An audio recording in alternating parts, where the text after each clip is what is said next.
Tsepiso Makwetla winds it down on Africa World Hour, 9 to 10 p.m. And it is 2100 hours. A very good evening to you. Warm welcome. You are watching Africa World Hour here on Channel Africa, the African Perspective. We're live on YouTube. You can stream us live on OpenView channel as well as SABC Plus. Welcome to it. It's 60 minutes of the very latest news from the heart of Africa to all corners of the globe as we bring you the voices, the news and the perspectives that matter. Remember, this is a show that doesn't just tell you what is happening. We'd like to hear from you what is happening in and around your world, what's shaping your conversations, your opinions, and what's happening in your community as well. Let's go straight to your top stories. I'm Tsepiso Makwetla. Here's what they look like. 1 hour, one continent, one voice. Africa World Hour with Tsepiso Makwetla on Channel Africa, the African Perspective.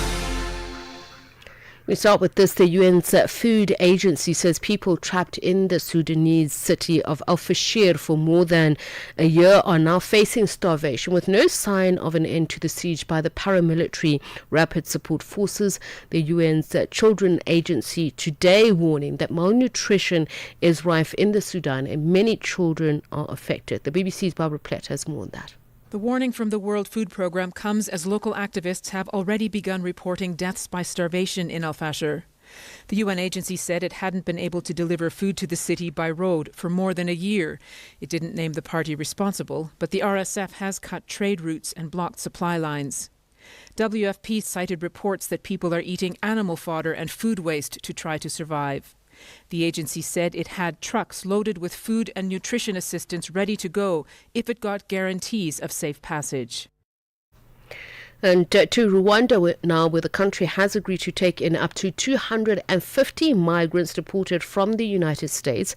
The deal, signed in Kigali in June, has seen the US submit an initial list of 10 individuals for vetting. The Rwandan government says its decision to partly rooted in the country's history of displacement. Channel Africa's Kigali correspondent Silvanus Karamera has more details on that. The content of the agreement has not been made public. There is no official government, announcement about it, except that we've been seeing and reading around from the social media and from the international wires. But the government here has not yet come publicly and talk about it. Because we understand that since June, we've been hearing about these two countries agreeing to sending some immigrants from the US to Rwanda, but we have not been able to have access to, this particular deal, to go deep down into what entails and what the governments of the US and Rwanda have agreed in terms of, receiving these people. And governments around the world have been urged to step up and resolve the global plastic crisis at the start of the latest UN talks in Geneva. Many of the countries present at the talks want limits on production, but some oil-producing nations disagree, seeing plastics as a key growth area. Opening the 10-day session, the chairperson of Ecuador's Luis Valles Valdivieso says plastic pollution is affecting everybody. We are facing a global crisis. Plastic pollution is damaging ecosystems, polluting our oceans and rivers, threatening biodiversity, harming human health, and unfairly impacting the most vulnerable. And going on to Japan now, where the country has signed a deal to supply advanced stealth frigates to Australia, and its most significant foreign defence sales since it lifted an arms ban in 2014. Mitsubishi Heavy Industries will deliver 3 upgraded Mogami-class frigates from 2029, with 8 more to be built in Australia. Its Defence Minister Richard Marles welcomed the decision. I want to emphasise that this decision is entirely based on the capability of the respective ships. This is a decision that is made about how we can get the best platform, the best capability for the Royal Australian Navy. That said, having made the decision, this does represent a very significant moment in the bilateral relationship between Australia and Japan. Now, speaking on human rights issues now, Zimbabwe says it won't cover medical bills of its citizens in South Africa, but it insists that their basic rights must be upheld. Human Rights Commission Chair Tsepiso Makwetla says emergency care shouldn't be denied based on nationality. This follows South Africa's public protector confirming no complaints were received from Zimbabwe about denied health care. I'm not aware if the South African Public Protector has received reports, and the Zimbabwe Human Rights Commission as well has not received reports. There was a conversation pertaining to this issue that had started way back then. I want to imagine that the South African Public Protector would be interested also in, the reports that the service delivery is being hampered by an influx of foreign nationals. And we agreed, and my concern as the chairperson of the Zimbabwe Human Rights Commission is that as well, it is also of concern that if Zimbabwean nationals also seek services abroad, but then encounter such treatment that affronts their dignity and the services that they receive is of mutual interest, there is beneficial interest in us engaging. And finally, the U.S. Coast Guard has released a damning report on the deadly implosion of the Titan submersible while it was paying customers on a visit to the wreck of the Titanic in 2023. All 5 people on board died. The report says the company, Ocean Gates, had critically flawed safety practices and used intimidation to evade regulatory scrutiny. The BBC's Jonathan Amos has the story. This was an anomaly. A shocking anomaly, it is true, but it was nonetheless an anomaly. I've seen this industry up close, the way that it works, and safety is really part of its culture. Now, something went terribly wrong, as we're reading in this report. Not just the technical failures, but also the culture within the company. I think in many ways, it's that side of things, the human side of things, the really toxic nature of what was going on in that company. That comes out of this report that really throws you. Tsepiso Makwetla winds it down on Africa World Hour, 9 to 10 p.m. And coming up on Africa World Hour this evening, our 2140 feature, as I mentioned, we'll be speaking to an engineer who has penned a bold critique of the global development industrial complex, and he's called it Jungle of Innovation, and he speaks about why local as a service isn't inclusion, but rather it's extraction at scale. So all that coming up on the program today, and we'll also speak about Global Breastfeeding Week. But first we start in the happenings in Lesotho. That is, there is still uncertainty surrounding the future of the country's textile industry after the United States cut the country's reciprocal tariff rate to 15% last week. US President Donald Trump slashed the tariffs from 50% he had threatened to impose in April. Lesotho's textile sector is a leading export industry and was heavily dependent on the Africa Growth and Opportunities Act, or AGOA, which offers qualifying African nations duty-free access to US markets. We've got more now from Bonola Maribe. Lesotho has been given a revised tariff rate of 15%, as the nation continues to bear the brunt of the 50% that the U.S. administration had threatened to implement in April. As a result, many U.S. importers cancelled orders for Lesotho-produced textiles, which led to the loss of many jobs. Despite the drastic tariff decrease, Lesotho's Trade Minister Mokheti Shelile has expressed concern over the future of the textile industry. We have particularly 2 countries that are going to be giving us a bit of a run for the money. This is Eswatini and Kenya. They both have 10%, and they are both in the same market as us. And it will be quite easy for the buyers to switch their allegiance to these 2 countries. Lesotho Chamber of Commerce CEO Faku Akane has expressed deep concern about the tariffs that have been imposed on the Mountain Kingdom. Everybody's worried for the simple reason that, the transport associations, the accommodation, all those are going to suffer, because with the firms closing, it is going to be very difficult for us to make ends meet. An entrepreneur in Lesotho, Bafane Nkotsi, says that the government should not panic when dealing with the tariff issue. I was not too pleased by our quick reaction. I believe the 15% moving from 0 to 15 or from 50 to 15, whichever way you look at it, presented an opportunity for Lesotho. I think LNDC, through the Ministry of Trade, should have sat down and re-strategized in terms of what they would need to do to sustain the already few jobs remaining in the textile industry. Economic analyst Thabo Klesi echoed the same concerns, saying that the revised rate has done little to revive the sector. The US market was very big and paying very good, in dollars. And the factories here, they were able to make huge profit because once you import raw materials for export purposes, you don't pay duties. This is what some workers in Lesotho had to say. I wish that there could be something for us, like job opportunities, so that we can achieve our dreams or our goals, something. I now have a big problem because the money that I was making is not there anymore. I was earning between 2,900 and 3,000 rands. Now I don't have it. It is now month end and I'm just here at home and there is no income coming in. Now I'm out of a job for about a month now. We are now here looking for the job. It has been very difficult. This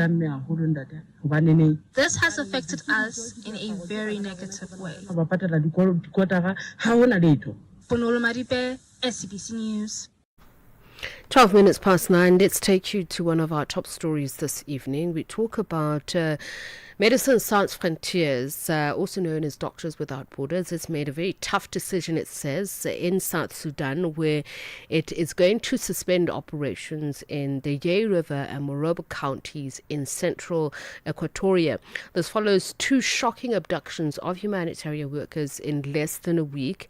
These attacks form part of a very worrying rise in violence targeting health workers in the region.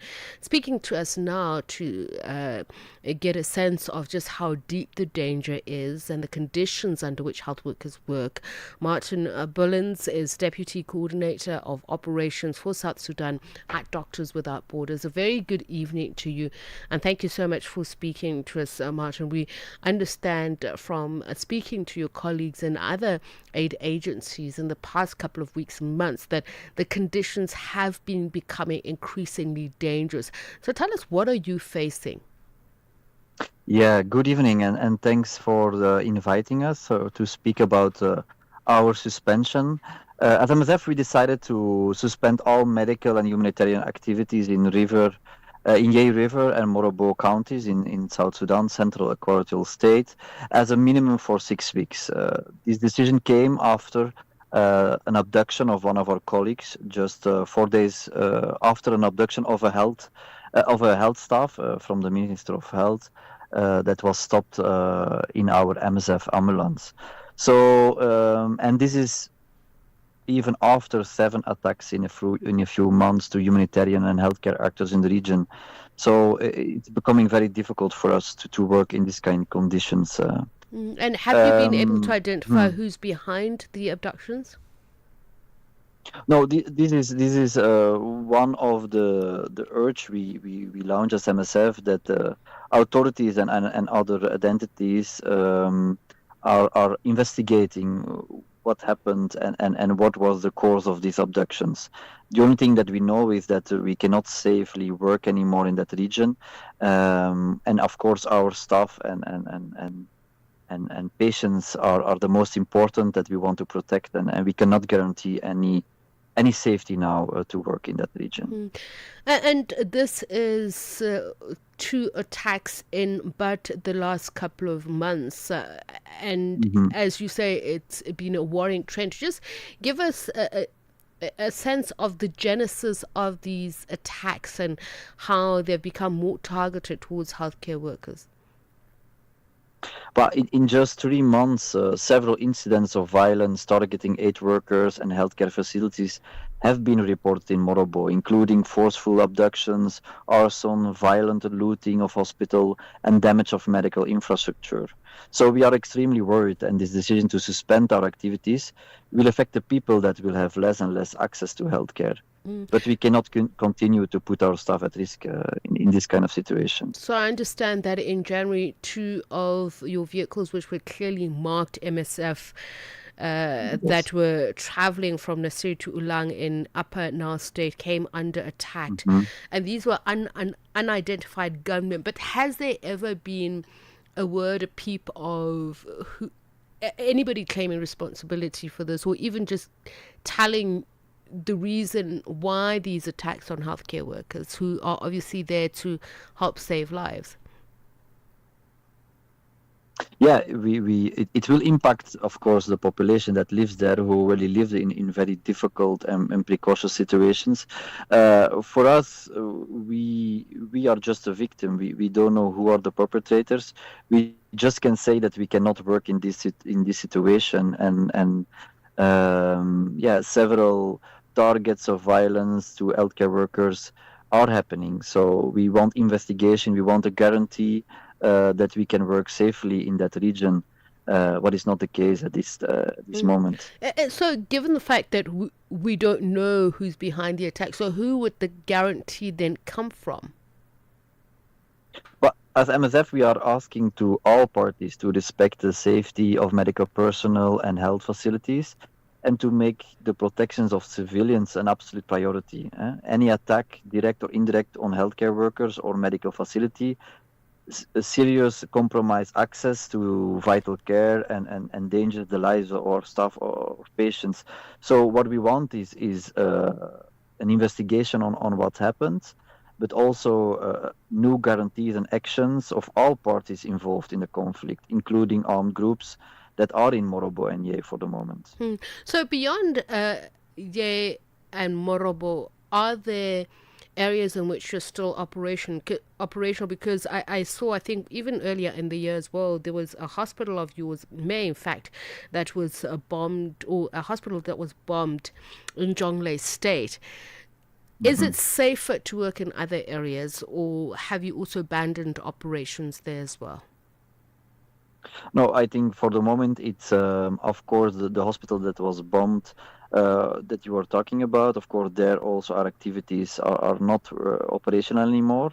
But I speak especially for Ye and Morobo. There we have to suspend now for 6 weeks. Of course, we are in several other places active, like in Kajukeji, in the north, in Reng, with the border with Sudan. And in other states, we have lots of operations of MSF still active in the country for now. And the work that you've been doing there has been primarily to also support what little there is of community-based healthcare. So what does this mean for the areas in which you're withdrawing? And I say this against the backdrop that we are observing global, breastfeeding week. Yeah, the impact is massively for the populations that are living there already in cut off of essential service due to limited infrastructure and armed conflict. So of course it's a hard decision for us to take, but people will not have access anymore to essential care, and this means for thousands of people every month. So it will create extra suffering, but as MSF we cannot guarantee any safety for our nurses, for our doctors, and of course a serious injured doctor cannot save lives anymore. So we have to make the choice and now to suspend our activities and first to have some safety guarantees to hopefully restart activities later on. And no doubt there's no way you can save lives if you don't have access to resources, medical resources, which themselves have been confiscated, destroyed. If you could just give us a sense of the numbers, and I'm not just talking about the death toll, because we have been hearing how maternal and child healthcare has been decimated and there's been deaths, but how bad are the figures? I cannot give now direct data on how many people are dying somewhere, but I think we are providing care every month to thousands of people for severe diseases like malaria, dehydration, pneumonias. If these people have no access to this medication, more people will suffer and more people will die of these diseases that we can foresee if we would have access on a safe way to this population who already lives in very precarious conditions and due to the conflict not always have access to hospitals and to essential care. Martin Bullens, thank you so much for your time. Wishing you and your colleagues all the best in your efforts to try and save lives and, of course, as you say, treat those who are caught up in the conflict in South Sudan and other parts of the Sudan. Martin Bullens is from Doctors Without Borders, speaking to us on the suspension of MSF operations in parts of South Sudan, speaking about the Ye and Morobo counties specifically. Nkhanza zokhudza amuna ndi azimayi kapena kuti gender based violence GBV zikuwononga mioyo komanso kuphwasula midzi zikuchitika m'manyumba, m'masukulu, malo ogwirira ntchito ndipo kwambiri mwakachetechete koma sizikuyenera kupitirira. Mukazimva yankhulani, ngati mwakhuzidwa funani chithandizo chifukwa kusachita chilichonse sikuthandiza. Mverani kuma wireless onse 14 a SABC kuchokera lachitatu pa 23 mwezi uno wa Julai kuti mumve zokambirana, malangizo, masewero, zionesero za maphunziro ndi mafunso okhuza nkhanza za amuna ndi azimayi ndi akatswiri, anthu opulumuka ku nkhanzazi, kukhazikitsa lamulo komanso dziko lonse lokhuzidwa ndi nkhanzazi. Zonsezi pa wireless yomwe mumayikonda ya SABC. Imbirani pa nambala 0800 428 428 kuti munene za nkhanzazi kapena kupeza chithandizo. Nkhanza zokhuza amuna ndi azimayi zimatha ndi inu. Kutenga mukufikani kuchokera ku SABC. Zilipendwa na Abedi Jean de la Croix. Tumetoka kusikiliza wimbo na huu ni utunzi wako, wewe ndio umeandika mistari na imani wewe ndio umeandika mstari. Tuanzie kwenye jina. Wimbo unaenda kwa jina gani? Wimbo unaitwa Kanjori. Aha, Kanjori. Kanjori maana yake nini? Kama jinsi nilivyoimba. Nauza wazo leo, kesho nawaza uzuri wake, mwendo wake. Japata sio mfikirio. Ukikau matendo yake, changu chake. Unatisha kweli kweli. Aha, Kanjori. Ni historia gani au message gani ambayo imefichama nyuma ya wimbo huu? Ya, Kanjori kwa ufupi ni kitu kizuri, yani kitu kizuri. Kitu kadogo yani alafu ni kazuri ambapo kanavutia kwa kila mtu. Zilipendwa kila Jumamosi kuanzia saa 12 kamili majira ya Afrika ya Kati hadi saa 1 kamili majira ya Afrika ya Kati. Tsepiso Makwetla winds it down on African World Hour, 9 to 10 p.m. At 23 minutes past 9, Africa World Hour continues. We talk about World Breastfeeding Week 2025 now. As the globe marks this, health agencies are calling for stronger, more sustainable support systems for breastfeeding mothers. This year's theme, Prioritize Breastfeeding, Create Sustainable Support Systems. It focuses on the critical role of health systems, workplaces and communities in ensuring mothers have the support that they need to give their babies the best start in life. Joining us now is Dr. Lawrence Grammer-Strawn, Unit Head of Food and Nutrition Actions and Health Systems at the World Health Organization, to talk us through just what the global progress, challenges have been and what more can be done. A very good evening to you, and thank you so much for taking the time to speak to us. Good evening to you. Happy to be with you tonight. So we were just talking about the situation in the Sudan with Médecins Sans Frontières. So these are the blight, no doubt, on some of the progress that we've made over the past couple of years.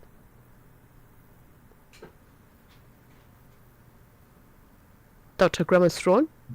Yes. I'm sorry. You were asking a question about. Yes, I was. I was saying, when we look at the challenges, no doubt these are the blights on the progress that we've made in the past. We can't talk about progress if we still have situations of conflict where maternal and newborn, even childcare, is under strain. Indeed, there's certainly many challenges that we're facing in the world, war-torn areas, many of the areas in famine still.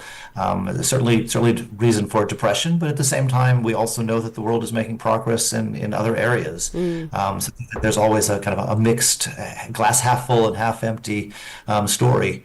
When it comes to breastfeeding, we've actually seen some pretty significant progress around the world with increasing rates of breastfeeding, and particularly in some countries that have made significant progress in increasing their rates and support for breastfeeding. So give us that bigger picture. Which countries are making headways, and which ones are facing challenges beyond conflict?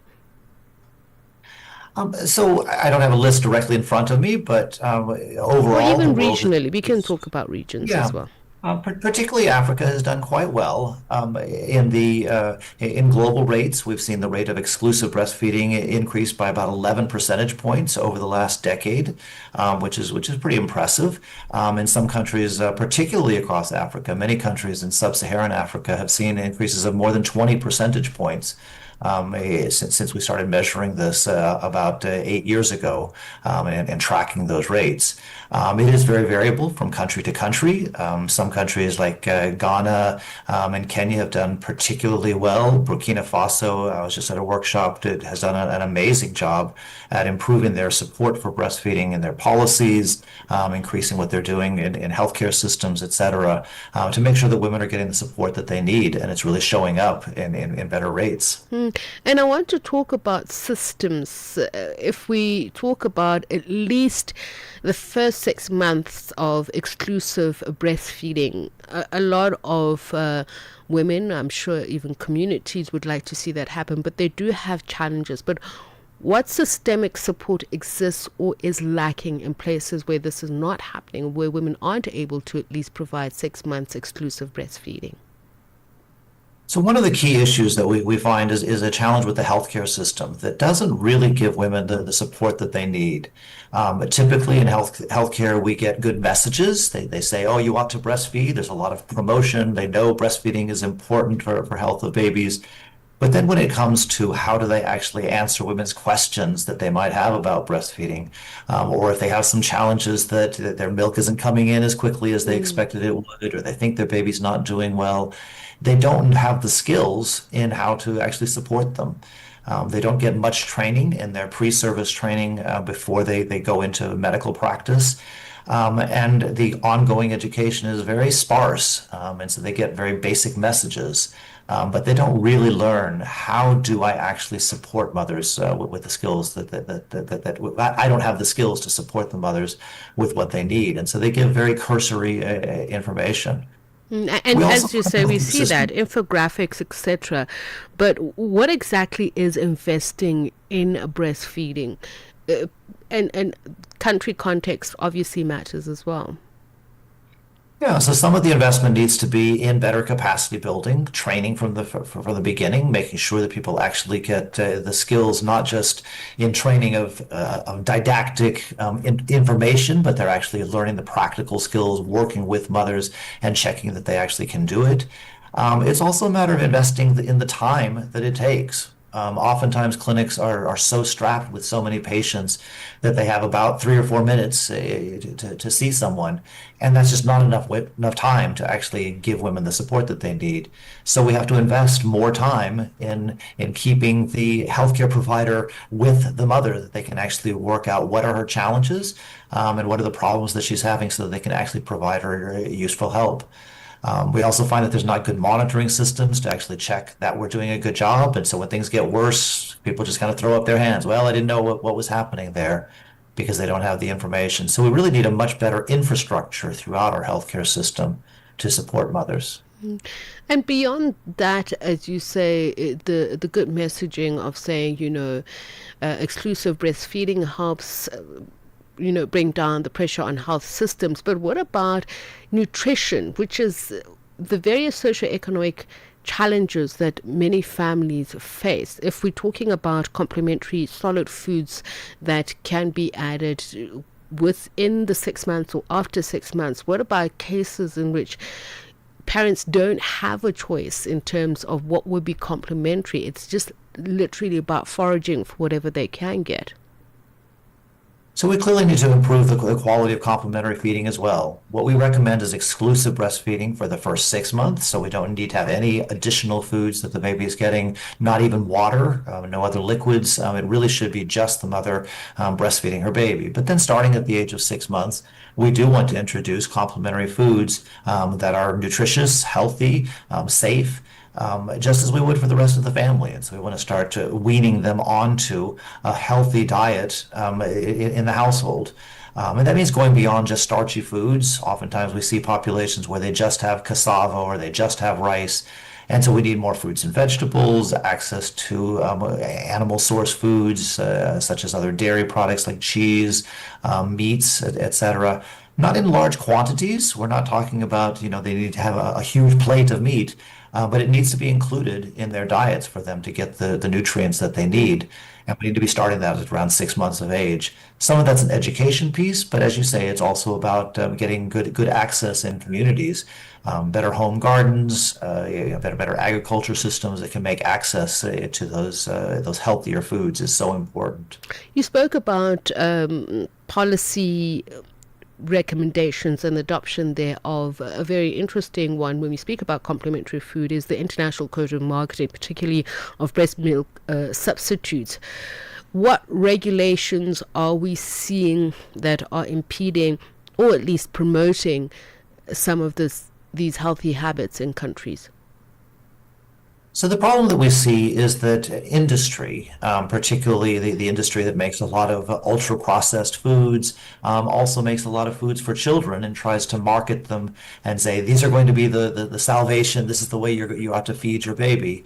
When homegrown, locally available foods are generally healthier and certainly cheaper than those, but they're very good with their marketing tactics. And particularly with breast milk substitutes, primarily talking about infant formula and growing up milks, these interfere with breastfeeding. And we do want breastfeeding to continue for 2 years or beyond. It's exclusive in the first 6 months, but it needs to be continuing while we introduce these complementary foods.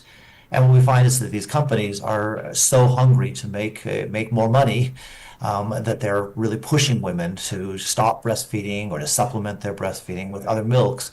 That makes it hard for the mother to continue breastfeeding.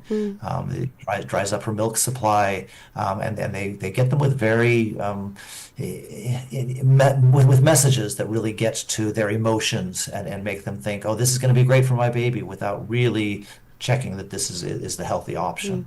And final one is labor policies that we need to pay attention to, and the benefits that people have access to be able to breastfeed, whether it's exclusively for 6 months or just be able to be present to support their new loved one as they come into the world and they start their life. So are we seeing any improvements, particularly from an International Labour Organization perspective there?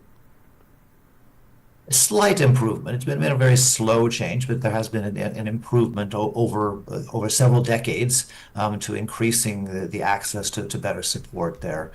We really start with the need for longer maternity leave, ideally up to 6 months. The ILO calls for at least 18 weeks, so a portion of that. And then that's really critical for getting breastfeeding started. We would really like it to go to at least 6 months so that we can support that period of exclusive breastfeeding. But then when the women do go back to work, we want to find the best ways that we can in our policies to keep the mother and baby together. So that can be flexible working arrangements that she can work from home and stay with her baby, or maybe bring her baby near the workplace with on-site daycare, or bring your baby to work, flexi time arrangements so that she can work around a schedule and have more time for her to breastfeed and get to her baby and such. But even in circumstances where those aren't possible, to have opportunities that she can express her breast milk in a safe place, that she feels comfortable at the workplace and store her milk, the time getting away from the workplace, that she can do that. We really need to protect that mother throughout those, at least the first 2 years, that she has that opportunity, that she can continue to support her baby. And also, of course, normalize public breastfeeding.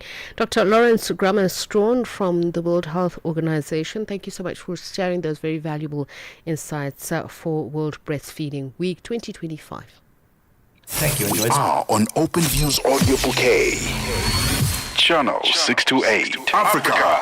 It's time to plug into the heartbeat of the continent. Tune in to Channel Africa, your go-to radio station that broadcasts in 5 different languages. L'Afrique du Sud célèbre la journée nationale du Kabla hujaitwa kwa jina la Double K, or more of our forests have been destroyed. Partido Africano da Independência da Guiné.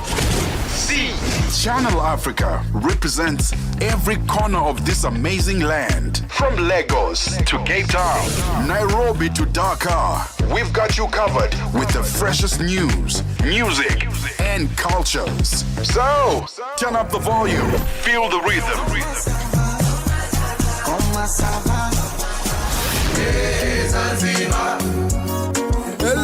Enjoy the conversation. Channel Africa, the African perspective. Je, una jambo lolote akilini mwako? Je, una shauku kuhusu masuala muhimu? Na je, una maoni ambayo unataka yasikike? Kweli, hili jukwaa ni la kwako. Piga simu au tuandikie kwenda WhatsApp namba alama ya kujumulisha 2760552594 na tutakupigia simu. Mtangazaji wa habari zetu za Afrika Kusini mjini Johannesburg. Hivyo unaweza kuwa mshirika kwenye matangazo yetu. Sio mazungumzo tu, ni fursa yako ya kuchangia maoni yako na kushirikiana na jumuiya ya wasikilizaji wanaotamani mtazamo wako. Tufuate kwenye mitandao ya kijamii. Tembelea tovuti yetu www.channelafrica.co.za na uwe tayari kushiriki na kuchangia maoni yako kwenye Channel Africa. Channel Africa, mtazamo wa Kiafrika. The Midnight Snack, 12 to 3 a.m. Young couples or young people that are getting married, we often hear of divorces, that they're getting divorced, and it's quite worrying because when we attend these weddings, we want to see these people flourish and celebrate 30-year anniversaries. What do you think is the main challenge that is facing newlyweds? We say that tell me how you were raised and I'll tell you how you love. So when we see people getting married, that's not where the relationship actually starts. Tsepiso Makwetla winds it down on African World Hour, 9 to 10 p.m. Just about 22 minutes to 10. We'll be speaking tech issues in just a moment. But let's first start with this. Global talks are underway in Geneva to finalize an United Nations treaty aimed at ending plastic pollution. A new warning has emerged now from the pages of The Lancet. A group of leading scientists is calling for urgent action to address the serious and growing health threats as a result of plastic. So tonight we speak to Professor Philip Landrigan, who is co-author of The Lancet Countdown on Health and Plastics, Professor of Biology at Boston College in the United States and Director of the Global Observatory on Planetary Health. A very good evening to you, Prof, and thank you so much for speaking to us. And a good evening to you as well. If you could just give us a summary of this paper that you've just released and what's new in these findings. Yes. So our paper pulled together an enormous body of scientific information on the health impacts of plastics that have been collected over the past decade. The main finding is that plastics cause disease, disability, and premature death at every stage of the plastic life cycle. And when we talk about the plastic life cycle, we mean plastic. 99% of plastic is made from gas and oil and coal. So the plastic life cycle begins with oil drilling, fracking for gas, coal mining. Then there's production, then there's fabrication, then there's the people, all of us who use the plastic, and finally there's the disposal of the plastic into the environment at the end of its life as plastic waste. And our main finding is that plastic is associated with disease and death at every one of those stages of the plastic life cycle. And I'm just thinking, no doubt, these are going to be very tenuous, contentious conversations that are happening between countries in Geneva at the moment, particularly if we talk about oil-producing companies who are not coming on board with these policies that are being suggested for safer plastic use. Now, talk to us about this really striking point that you make, that 75% of plastic chemicals have never been tested for safety. Why? The reason most chemicals in plastics have never been tested for safety reflects weak legislation in practically every country around the world. Where I live in the United States, for example, only 5 chemicals have been removed from the market in the past 50 years, and in that same time, more than 50,000 new chemicals have been brought to market. So chemicals come to market with almost no testing, and it's only after they've been on the market, after they are found to cause disease or death in children or the elderly or some other segment of the population, that they're removed from the market. It's a backwards process, and it's entirely different from the way we regulate pharmaceuticals. Pharmaceuticals, prescription drugs, have to be very carefully vetted before they come to market, and that's because of the terrible thalidomide tragedy that occurred back in the 1960s, where thousands of babies were born with birth defects because their moms took thalidomide during pregnancy.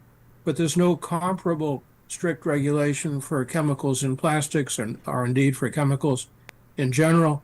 And so these chemicals just come to market, and it's up to us to discover the harms after the harms have already occurred, which is really quite backwards. And is it also because the plastic producers just get away with not having to do the research and development on safer products? That is quite correct. And of course, the plastic producers have lobbied for weak legislation that absolves them of the responsibility to test the toxicity of new chemicals. When we talk about climate change, it's a point that's been made over and over again, why we need to reduce single plastic usage. But when we look at lower income countries who are obviously also disproportionately affected from the toxic chemicals that are released into the air, but the burning of plastics, why are we seeing more of that happen in particularly the global south? Well, I think the answer to that, you have to understand the how much plastic is made and where it goes. So let me take a minute and take you through the numbers. Plastic production has been increasing dramatically. It's increased 250 times since it began in the 1950s. It's on track to double by 2040, and it's on track to triple by 2060. So it's really increasing, really with almost no controls. At the same time, plastic waste is accumulating very rapidly. And one of the reasons the waste is accumulating so quickly is that at least 40% of the plastic that's being made today is single-use plastic, stuff that's made to be used once and then tossed away. This single-use plastic contributes disproportionately to plastic waste. Now, what happens to the plastic waste is not good. In a perfect world, it would be recycled. But the reality is that only about 8% of plastic waste is recycled globally. And it's not because people don't care. I think most people are conscientious about trying to put the plastic in the waste bin. But the reality is that rates of recycling for plastic are way below paper or cardboard or glass or aluminum or steel.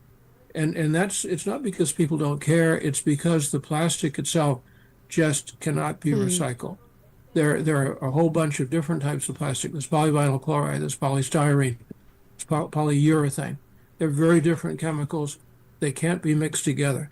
So the result is that only 8% of plastic is recycled. And of the other 90%, roughly 40% is buried in landfills, and about 60% is burned. A lot of it is burned out in the open and creates these horrible air pollution fumes that we've all seen. And an awful lot of that open burning occurs in low-income and middle-income countries, because plastic waste from the high-income countries gets shipped to low-income and middle-income countries where people burn it, and results in a disproportionate share of disease and death. And from what we've seen is that the countries that are most responsible are also shirking their responsibilities, particularly when it comes to respecting the accountability and penalties. So at these talks in Geneva on the treaty to end plastic pollutions, what incentives can be offered, but also what non-negotiables ought to go into the final draft of whatever round of talks this is? So my colleagues and I have been pushing for a strong and legally binding treaty that has two big provisions. First of all, we believe that if this treaty is to be effective, if it's going to protect human health, if it's going to advance social justice, then it must incorporate a provision that caps or limits the global production of plastic. We simply cannot continue on the current course where global plastic production is going to double by 2040 and triple by 2060. That is not sustainable. We need to slow that down. So we think a cap on the production of new plastic has to be a key provision. The industry, of course, is saying, we can recycle our way out of this. That is just not true. They've been trying to recycle their way out of the problem for 30 years. They've not succeeded for the reasons I just outlined. Recycling is not a viable option. We have to impose a cap on plastic production. The second key provision that needs to be in there is that we need to do something about those chemicals that you mentioned a minute ago, the chemicals that get into plastic with no testing, many of which are toxic. My colleagues and I are arguing for strong regulations that require those chemicals to be tested for toxicity, for that information to be transparently disseminated, and for the bad actors to be taken off the market. Beyond those two key provisions, of course, there are other necessary provisions. There needs to be adequate funding. There needs to be a provision that the treaty will be responsive to new research. As new research comes along, the treaty will be adjusted or modified accordingly. But the global cap and the regulation of the chemicals are the two big ones. And of course, those are the two provisions that the petrochemical industry and the petro-states are going to oppose most vigorously. Wish we had more time, but much appreciated for the time that you've given us. Professor Philip Landrigan is co-author of the Lancet Countdown on Health and Plastics. He's also Professor of Biology at Boston College and Director of Global Observatory on Planetary Health. So some shocking figures coming out of that. 57% of plastic waste is burned in the air. So if you want to play your part in reducing air pollution, especially as you heard, it occurs in low to middle income countries, do take care and also reduce single plastic use, buying where you can. That brings the time to 12 minutes to 10. We are rounding off Africa World Hour. Get the news, music, and lifestyle of Africa on Channel Africa, the African perspective. Ahoy, matey. Captain here to help, right, boys?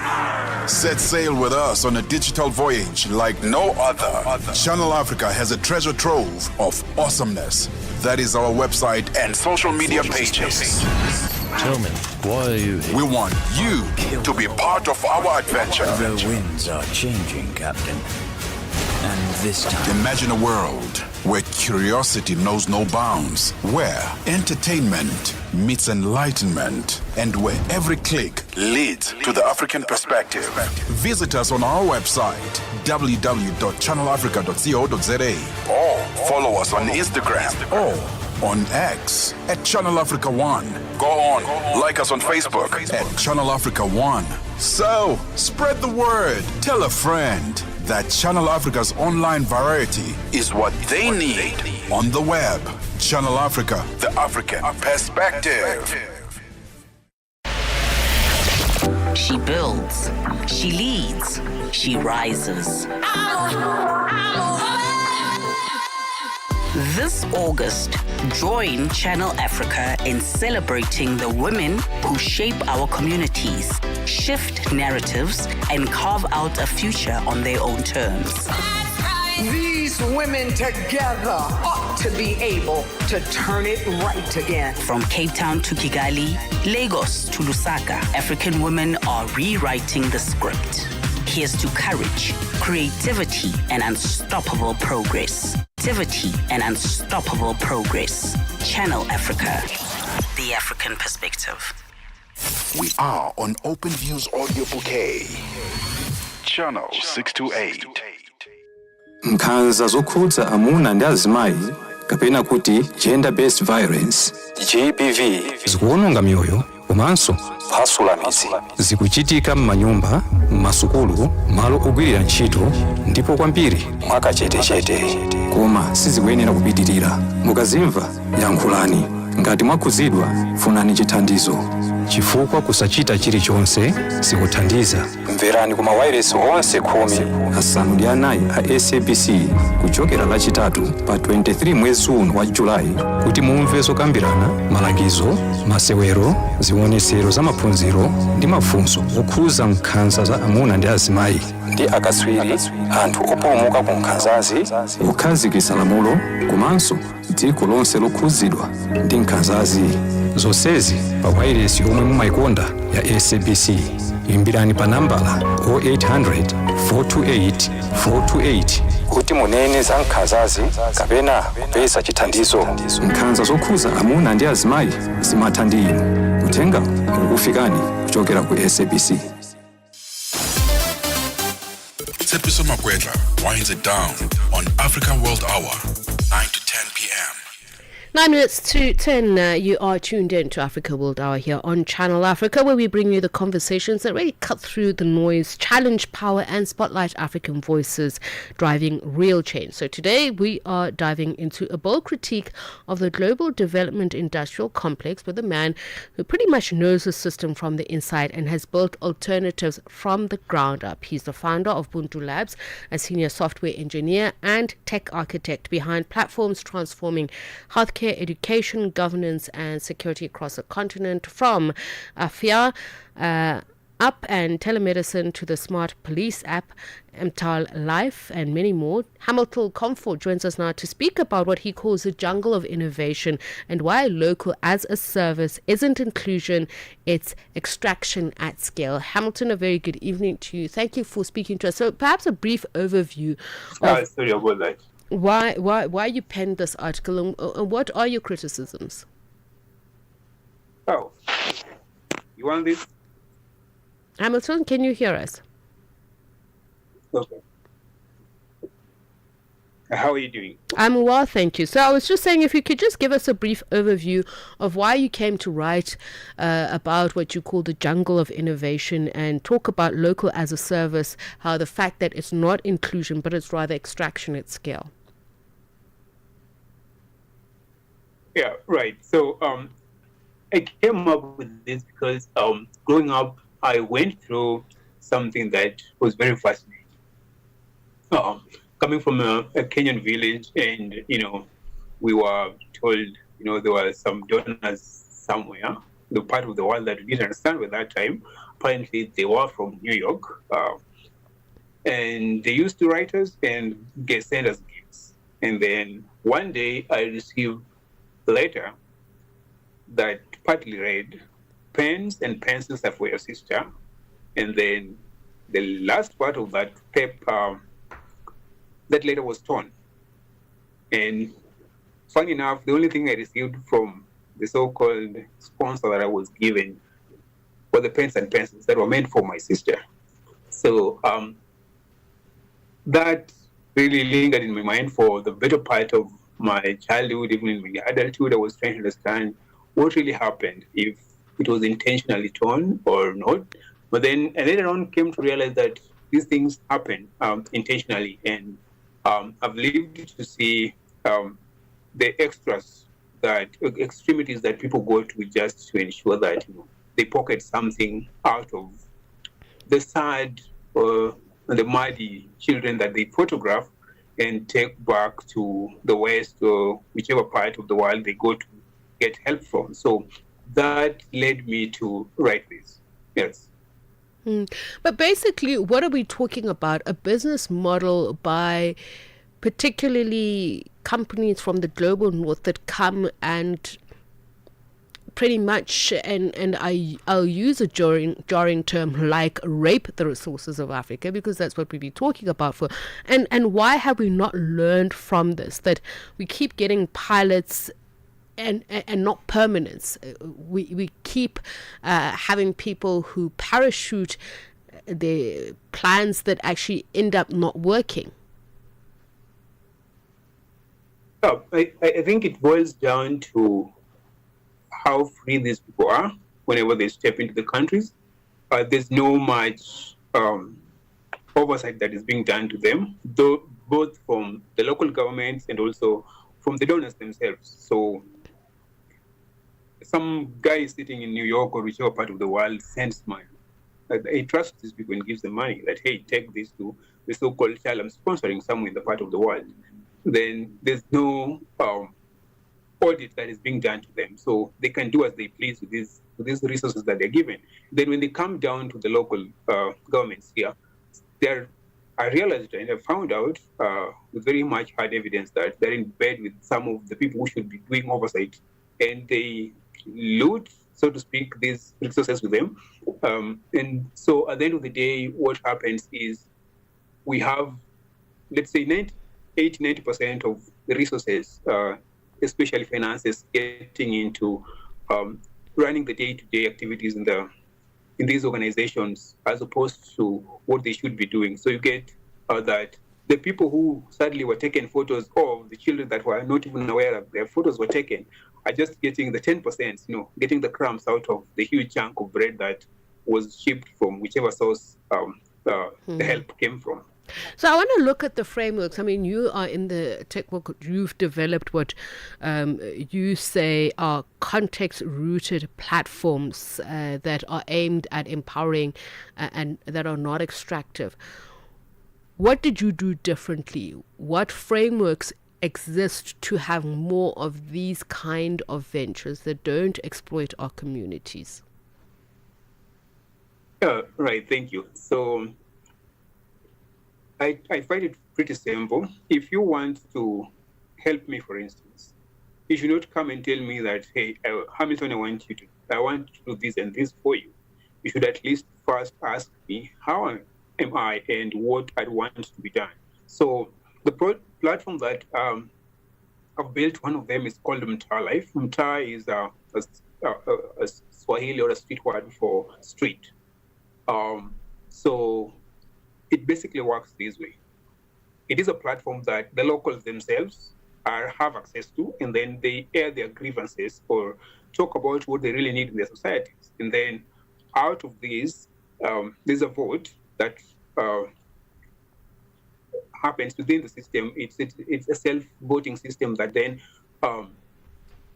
proposes to be the first project on the one that is mostly echoed within the community. And then once that is verified, then we get sources or resources, especially funds, that are then directed through this system and stored in an escrow account that then directly go to these projects and they're released in milestones, as opposed to where if, let's say, a project is worth $1,000, then you're given $1,000 to go with. Not in this case.